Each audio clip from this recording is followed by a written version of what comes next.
The Krythian patrol commander made the worst mistake of his military career when he ordered his service dragons to intimidate the human woman cradling her newborn in the ruins of Settlement 7. He had no idea she was Captain Sarah Mitchell, the Phantom of Kepler Station, the woman who'd single-handedly held off an entire Vraxian battalion for 72 hours while evacuating 10,000 civilians. The woman who'd been declared legally dead 3 years ago after her ship vanished in the Omega Nebula. The woman whose tactics were now taught in every human military academy across known space. But right now, she looked like just another refugee. "Surrender the child," the Krythian commander hissed through his translator, his 3 eyes blinking in sequence. Behind him, 5 massive war dragons, each the size of a shuttlecraft, unfurled their wings, blocking out the pale light of the colony's dying sun. Their scales shimmered with an iridescent blue-black that marked them as military-grade, genetically enhanced for maximum intimidation and lethality. Sarah held her 3-week-old daughter closer, feeling the infant's tiny heartbeat against her chest. Emma. She'd named her Emma, after her own mother. The baby stirred but didn't cry, already seeming to sense danger. "She's human," Sarah said quietly, her voice carrying that peculiar calm that combat veterans knew all too well. "She's protected under the Concordat Treaty. You know this." The commander's mandibles clicked in what might have been laughter. "The Concordat is Ash human. Your Earth government surrendered 4 months ago. We own this sector now." He gestured to his soldiers, 12 heavily armed Krythians in full combat armor. "The child carries hybrid markers. Our scanners detected Veridian DNA sequences. That makes her property of the Krythian Empire." Sarah's jaw tightened. Her late husband, David, had been Veridian, one of the peaceful energy-based beings who'd allied with humanity during the First Contact Wars. They could take humanoid form, and their love had been real, even if most of the galaxy found it impossible to understand. David had died protecting a human convoy 6 months into her pregnancy, dissolving into pure light as Veridians did when their energy matrices destabilized. Emma was special. Emma was hope. Emma was everything. "Over my dead body," Sarah whispered.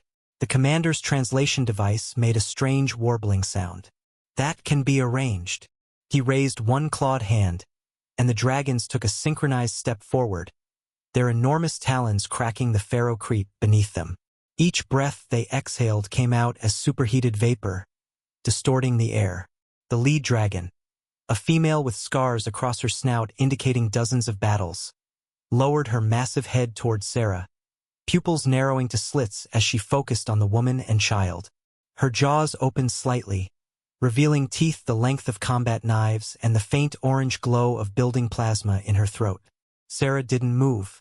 She'd faced worse than dragons. She'd faced the void itself and crawled back. "Last chance, human," the commander said. "Give us the hybrid, and we'll grant you swift passage to a work camp. Refuse, and Scarix here will reduce you both to ash." She hasn't fed on human flesh in weeks. She's eager. The dragon called Scarix rumbled deep in her chest, a sound like an avalanche grinding through a canyon. The other 4 dragons began to circle, surrounding Sarah and Emma completely. Escape was impossible. The ruins offered no shelter. The nearest human settlement was 40 kilometers away across hostile terrain. It was a perfect trap. The Krythian soldiers activated their neural interfaces, preparing to record the execution for their superiors. The commander wanted evidence of another human resistance crushed, another example to broadcast across occupied space. This is what happens when you defy the Empire. But something was wrong. The lead dragon, Scarix, had stopped advancing. Her massive head tilted, nostrils flaring as she processed something. Her eyes, ancient and intelligent in ways the Krythians never fully understood, locked onto Sarah's face, not with hunger, but with recognition. Sarah met the dragon's gaze unflinchingly, and in that moment, beneath the exhaustion, beneath the protective mother's desperation, something else flickered in her expression. Something cold, something surgical, something that had once made enemies across 12 star systems learn to fear the dark. The commander noticed his dragon hesitating. "Scarix, execute command. Burn them." But Scarix took a step backward instead.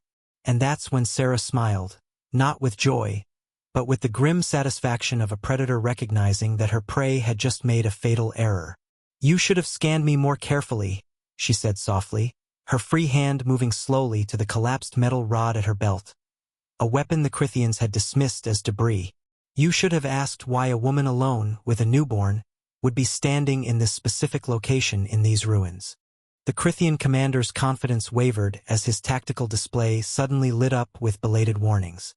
His eyes widened as the full scan results finally processed through the interference field that had been masking Sarah's biosignature. "Impossible," he breathed, his translator barely catching the word. You're Captain Mitchell. But you died at Kepler. We confirmed the kill. Your ship was atomized." Sarah's smile didn't reach her eyes. "Reports of my death were greatly exaggerated." She kept one arm secure around Emma while her other hand fully gripped what the Krythians now realized wasn't debris at all. It was a collapsed plasma staff, military grade, the kind only elite human special forces carried. "Though I made sure you believed it. I needed to disappear for a while. Needed to find out who betrayed Kepler's defensive codes to the Vraxians." The collapsed staff extended with a distinctive snap hiss, revealing 6 feet of compressed alloy that hummed with barely contained energy. Blue plasma flickered along its length. Not the crude orange of Krythian weapons, but the refined, devastating azure of human military tech that had turned the tide in 17 major engagements. "Stand down," the commander ordered his troops, suddenly uncertain. Every Krythian officer knew the stories. Mitchell wasn't just any soldier. She was the architect of the Tycho maneuver, the woman who'd weaponized solar flares. She trained under the legendary Admiral Reeves himself and had been slated for command of Earth's first fleet before Kepler. But he had numbers. He had dragons. He had... "You're bluffing," the commander decided, trying to reassure himself. "You're alone, exhausted, protecting an infant. Even the great Captain Mitchell can't fight 5 war dragons and 12 trained soldiers simultaneously. You'll die if you resist." Sarah's expression didn't change. "You're probably right. But here's what you missed, Commander." She paused, tilting her head slightly. "I'm sorry. I didn't catch your name." "Krell," he said automatically, then cursed himself for responding. "Commander Krell, here's what you missed. I've spent the last 3 years living off-grid in the outer territories. I've had a lot of time to make friends. Unusual friends. The kind of friends who don't appreciate Krythian military expansion into neutral space." Krell's tactical officer suddenly gripped his commander's arm. "Sir, secondary scans showing movement beneath us. Multiple large signatures. There." The ferrocrete erupted. Not from weapons fire, but from below, as 3 massive shapes burst through the ground with earth-shattering force. More dragons, but these weren't the sleek military breeds the Krythians used. These were wild dragons, ancient ones from the deep canyons of Zerath Prime, where dragons still lived free before the Krythian Empire had enslaved their species generations ago. The largest, a massive male with scales like burnished copper and eyes like molten gold, landed between Sarah and the Krythian forces with enough impact to crack the ground in spiderweb patterns. He was easily twice the size of Scarix, his wingspan blocking out the sun completely. Scars covered his hide, each one a story of survival, of rebellion, of refusing to bow. His name was Drevos, and he was legend among dragons, the unbroken one, who'd escaped the breeding pits 30 years ago and freed hundreds of his kind. "You dare threaten the human who saved my daughter's clutch?" Drevos's voice was thunder made sound, bypassing the need for translation. Dragons could speak directly to the minds of other beings when they chose. Every soldier heard him, felt him in their bones. "You dare bring enslaved kin to attack the one who broke the chains of the Zerath breeding facilities?" Krell stumbled backward. This changed everything. Wild dragons were supposed to be extinct in this sector, and the human woman had saved them? When? Sarah shifted Emma to a more secure position in a sling across her chest, clearly prepared for combat, clearly having planned this entire scenario. 18 months ago, Commander, I found the illegal Krythian breeding facility on Zerath Prime's 3rd moon, the one that wasn't supposed to exist according to the Concordat. The one where your military was conducting genetic experiments on dragon hatchlings. She took a step forward, and Drevos moved with her, a living wall of armored scales and primal power. I destroyed that facility, Sarah continued, her voice hardening. I freed 42 adult dragons and 317 hatchlings. I returned them to the deep canyons, and I've been protecting their sanctuary ever since, along with other refugees your empire likes to forget about. The second wild dragon, a female with deep purple scales and silver highlights, lowered her head near Scarix, the military dragon. She spoke in the ancient dragon tongue, sounds too complex for the translators to catch, but Scarix's entire posture changed. Shame, recognition, memory. The purple dragon's name was Thyra, and she had once been Scarix's mother before the Krythian Empire had taken her daughter as a hatchling, enslaved her mind, and turned her into a weapon.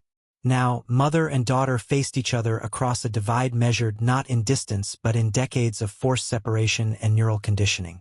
Do you remember the song I sang when you hatched? Thyra's mental voice was gentle, aching with old grief. Do you remember the taste of the first starfruit I brought you? Do you remember your name, your true name, before they took it and replaced it with a designation? Scarix trembled, her massive form shuddering as something deep in her genetically altered mind began to crack. The neural implant at the base of her skull, the one that enforced obedience to Krythian commands, flickered with warning lights. Pain lanced through her consciousness, punishment for even entertaining thoughts of rebellion. But a mother's voice was older than any technology, deeper than any conditioning. Sarikith? The military dragon whispered, the ancient syllables foreign on her tongue after so many years. My name was Sarikith. Commander Krell's hand shot to his neural command interface. Scarix. Override Protocol 7. Ignore the wild dragon. She's using psychological. His words cut off as the third wild dragon, a young male with crimson scales and eyes like burning embers, landed directly behind the Krythian formation, cutting off their retreat. His name was Corinth, Drevos' son, and his tail alone could shatter battle tanks. You're surrounded, Sarah stated simply, her plasma staff still active but held in a defensive position. Emma stirred against her chest, letting out a small sound. Not a cry, but a soft coo. The sound seemed impossibly loud in the tense silence. And then something remarkable happened. Emma's tiny hand emerged from the swaddling blanket, and light flickered around her fingers. Not human light, but Veridian energy, pure, clean, the essence of her father's people. It pulsed in rhythm with her heartbeat, casting dancing shadows across the ruins. Every dragon froze. Dragons could see energy patterns invisible to most species. They could perceive the quantum foam underlying reality, the fundamental forces that shaped existence. And what they saw emanating from this infant human-Veridian hybrid was unprecedented. By the first flame, Drevos breathed, awe coloring his mental voice. The child is a bridge. She exists in both states simultaneously, matter and energy, flesh and light. I have never seen such a thing in all my centuries. The Veridian ability to convert between physical and energy states was what had made them such valuable allies to humanity. They could power entire ships, communicate across vast distances instantaneously, and phase through solid matter. But they couldn't reproduce in energy form. They needed physical bodies, partnerships with compatible species. Emma was something new, something that shouldn't exist according to every known law of biology and physics. Yet here she was, proving the universe was stranger and more wonderful than anyone imagined. Krell saw an opportunity in the distraction. Forget the woman. Seize the hybrid. She's worth more than... He never finished the sentence. Sarah moved with a speed that shattered his expectations. The plasma staff became a blur as she spun it in a defensive kata that had been perfected over centuries of human martial tradition, but enhanced with combat experience against 17 different alien species across 34 war zones. The staff's tip traced patterns in the air, leaving afterimages of blue light. She didn't attack. She didn't need to. She simply demonstrated what Krell would be facing if he gave the order to advance. You've lost, Commander, Sarah said quietly. her voice carrying absolute certainty. Your military dragons are wavering. Your troops are outflanked. And even if by some miracle you killed me and took Emma, do you really think these wild dragons would let you leave alive? Drevos took a thunderous step forward, his massive form radiating barely contained violence. The human speaks truth, slaver. You walked into this trap the moment you decided to threaten those under our protection. Trap? Krell's mandibles clicked rapidly, a sign of extreme agitation in Krythian body language. This was supposed to be a simple collection mission. Our intelligence said. Your intelligence said a lone refugee with an infant was hiding in Settlement 7 ruins. Sarah interrupted. Intelligence I made sure you received. Through channels that led back to compromised human resistance cells that you think you control, but I actually compromised first 3 months ago. The Krythian commander's 3 eyes widened in horror as he understood. This entire scenario had been orchestrated. The location, the timing, even his decision to bring service dragons instead of standard weapons, all of it manipulated. You've been playing us, he whispered. Sarah's smile was grim. Welcome to humanity's new strategy, Commander. We learned from you. We adapted. And now, she glanced at Emma, whose energy patterns pulsed stronger, as if responding to her mother's determination. Now we have something you can never defeat. Commander Krell's tactical mind raced through scenarios, each one ending in failure. The wild dragons had positioned themselves perfectly. Drevos in front, Corinth behind, Thyra to the side, creating a triangle that eliminated any escape vector. His 12 soldiers were loyal, but they were infantry, not equipped for anti-dragon operations. Their weapons might annoy the massive creatures, but killing even one would require sustained fire that would leave them exposed to the others. And then there was Mitchell herself. Even exhausted, even holding an infant, she radiated lethal competence. The plasma staff in her hand wasn't just a weapon. It was an extension of will honed by years of survival in the most brutal theaters of war. But he had one card left to play.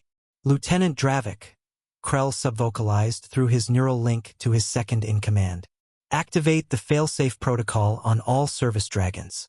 If they can't fight for us, they won't fight at all. Sarah saw the micro-expression that crossed Krell's face, the subtle tightening around his eyes that indicated he'd just given a silent order. Her combat instincts, refined across 100 battlefields, screamed warning. Drevos, shield Emma. The massive copper dragon moved instantly, his wings sweeping down to create a protective barrier between the infant and the Krythian forces. But Sarah wasn't looking at Krell's soldiers. She was watching Scarix and the other 4 military dragons. The neural implants at the bases of their skulls flared with violent crimson light. Scarix screamed. Not a roar of challenge, but a shriek of pure agony. The other military dragons collapsed, their massive bodies convulsing as the failsafe protocol activated. It was designed to prevent captured service dragons from being turned against the Empire. If command control was lost, the implants would overload the dragon's nervous systems, causing massive trauma that would either kill them or leave them permanently crippled. It was a mercy kill from the Krythian perspective. It was torture from any other. No! Thyra launched herself toward her daughter, but Corinth was faster.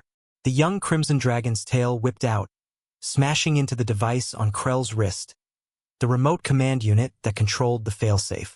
The device shattered, but the damage was already begun.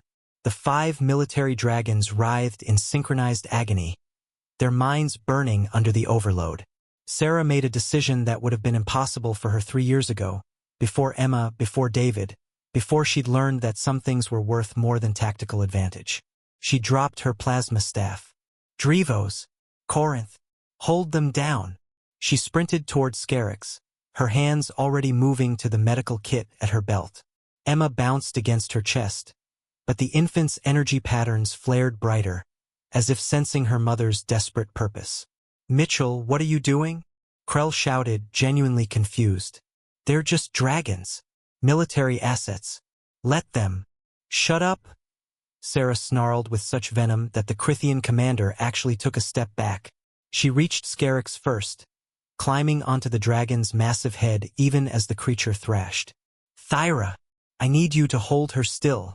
This is going to hurt. The purple dragon understood immediately. She pressed her body against her daughter's, using her weight and strength to immobilize Scarix's head. Do what you must, human. Save her. Please. Sarah's hands found the neural implant, a disc of alien technology fused to Scarix's skull just below where her skull met her spine. It was designed to be permanent, to be irremovable without killing the host. But Sarah had studied these implants.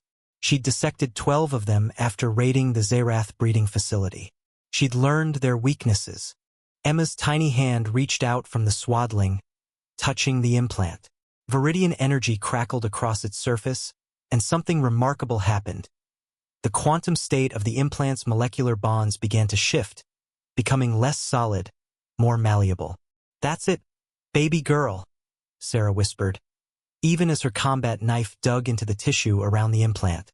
Just like your daddy could phase through walls, you can phase this thing out of existence. The implant began to dissolve, its structure unable to maintain cohesion under the Veridian energy assault. Scarix's screaming diminished, then stopped entirely. The dragon gasped, her eyes clearing for the first time in decades. Sarah moved to the next dragon, then the next, Emma's power growing stronger with each application. As if the infant understood the stakes, understood that lives hung in the balance. Krell watched in stunned silence as Mitchell, the human his intelligence had claimed was weak, vulnerable, broken by loss, saved 5 dragons that any rational tactical assessment said should be written off as casualties. She worked with surgical precision, covered in dragon blood and sweat, her daughter's impossible power making the impossible possible. You're insane, Krell finally said. You could have let them die.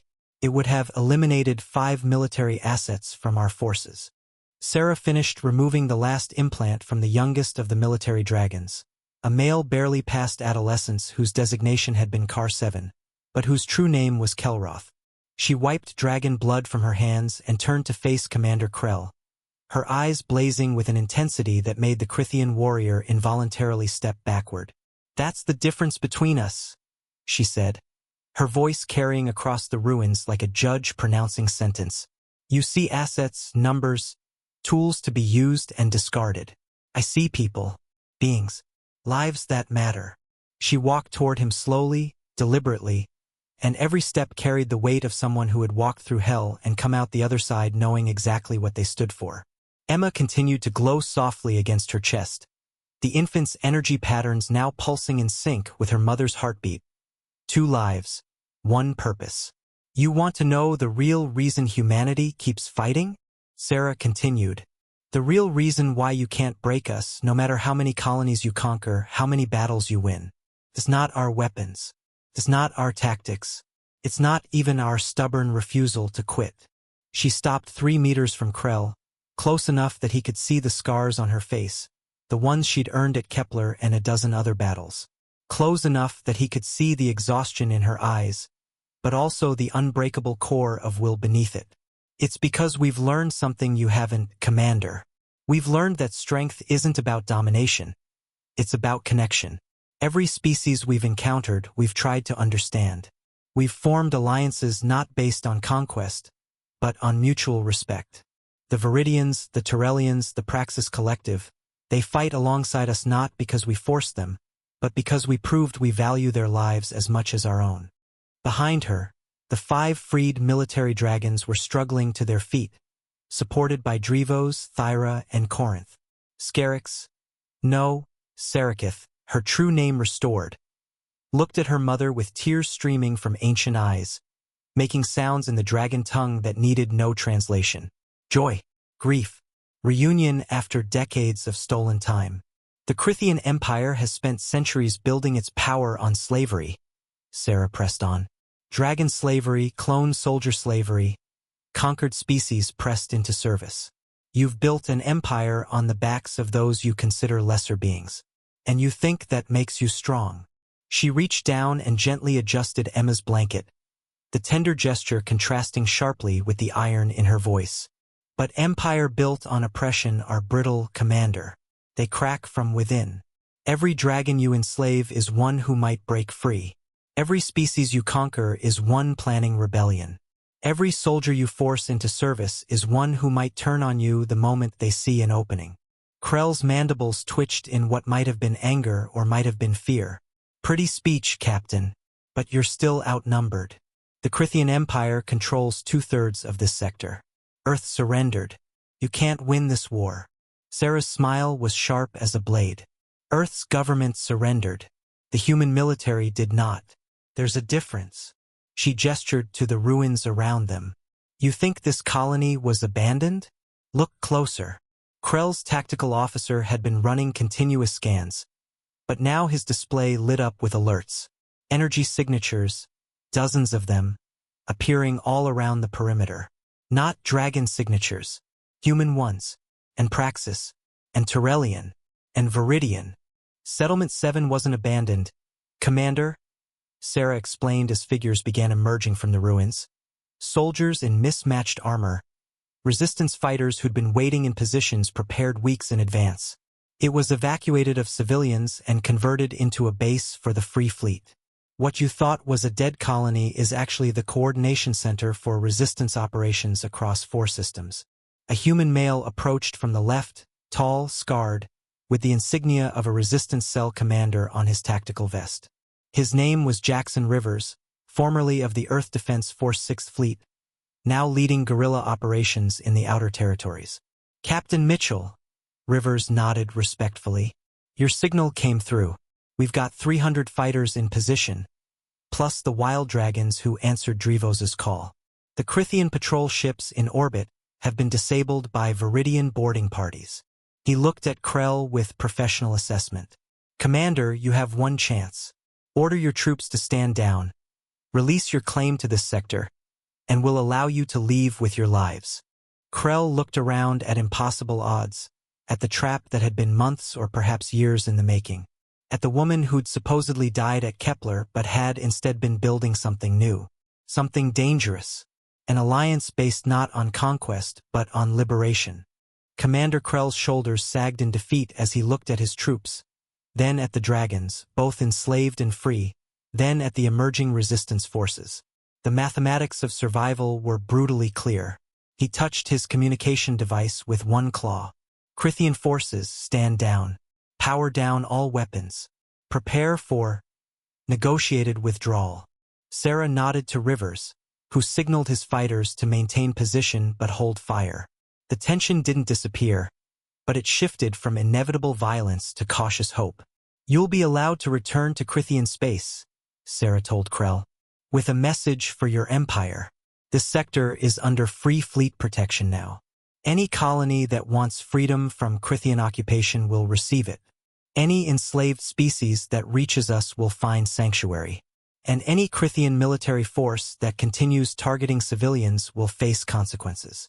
Krell's mandibles clicked softly. They'll send a full battle fleet against you. This small resistance won't survive. Maybe not, Sarah admitted, looking down at Emma, whose energy patterns were slowly fading back to normal as the infant relaxed into sleep. But we'll fight anyway, because that's what free people do. We resist. We adapt. We survive. And eventually we win not through domination, but by proving there's a better way. She turned to Sarakith, who was still pressed against her mother Thyra, both dragons intertwined in reunion. Take your kin to the deep canyons, Sarah said gently. Heal. Remember who you were before the Empire. And when you're ready, if you choose to fight alongside us, we'll welcome you. But it will be your choice. Always your choice. Sarakith's mental voice was raw with emotion. You freed us. We are bound to you. No, Sarah said firmly. You're bound to nothing but your own will. That's the entire point. As the Krythian forces withdrew under guard and the freed dragons prepared to depart, Rivers approached Sarah. That was a hell of a gamble, Captain. If Krell had called for reinforcements before we were ready. He didn't, Sarah interrupted, because tyrants are predictable. They always underestimate what they consider weak. She kissed Emma's forehead gently. They look at a woman with a baby and see vulnerability. They don't see what I see. The next generation, the bridge between species, the living proof that different peoples can create something beautiful together. Emma stirred, opened her eyes briefly. Eyes that held both her mother's determination and her father's boundless energy, then smiled and went back to sleep. Above them, the sun broke through the clouds, casting light across the ruins that would soon be rebuilt into something new. Not a colony of one species, but a sanctuary for many. A place where dragons flew free and humans stood side by side with aliens who'd once been enemies. A place where hope survived, where humanity's true strength, not conquest, but connection, proved stronger than any empire. The Free Fleet had begun, and the galaxy would never be the same.